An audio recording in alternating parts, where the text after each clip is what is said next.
The best financial advice I ever got was from my father, who said simply, be prudent.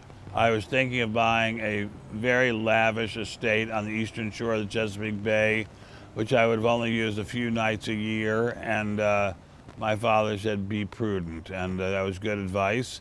And he also gave me very similar advice, which was, I said, well, I could buy this house and not be anywhere near the neighborhood of poverty.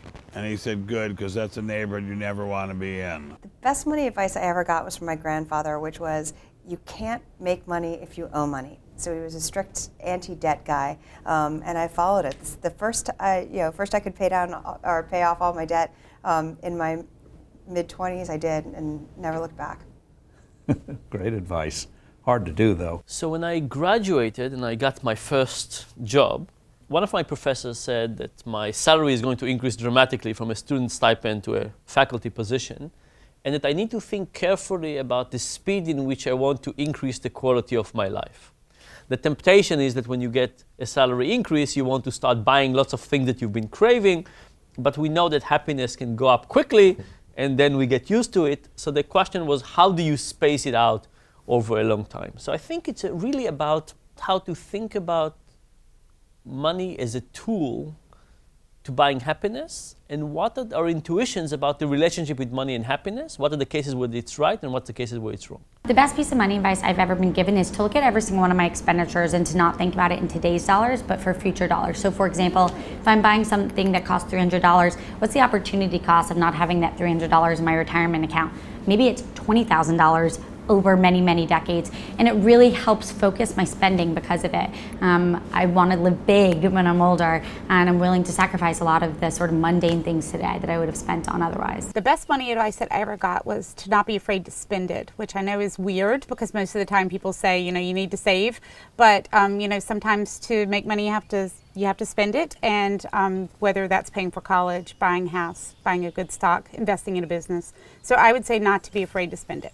The best money advice I got was ironically the worst money advice I got, and that was this constant refrain we hear of stop spending money on lattes. And I heard it over and over and over from everyone in the media, and I thought, this must be true. And so I tried to cut back on all these little things, buying a small Coke instead of a large Coke, cutting back on morning coffee. I really tried, and it never worked for me. I started feeling guilty. I would yo-yo back and forth. And that's when I realized just because everyone says a certain type of advice doesn't mean they've actually tested it. And ironically, that bad advice led me to learn about the psychology of money and the psychology of human behavior. And so that terrible, terrible advice actually brought me to learn what I know now about money. I was working in a small Philadelphia brokerage firm in the summer of 1949, and I was a runner, delivering securities that they did in those ancient days from one firm to another, and there were probably 50 firms in Philadelphia then. So I palled around with the other runners. They were good guys.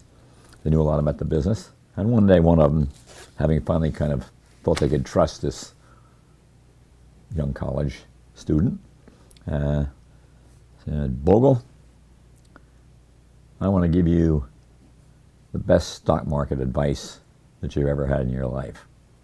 And I said, what's that, Ray? And he said, nobody knows nothing.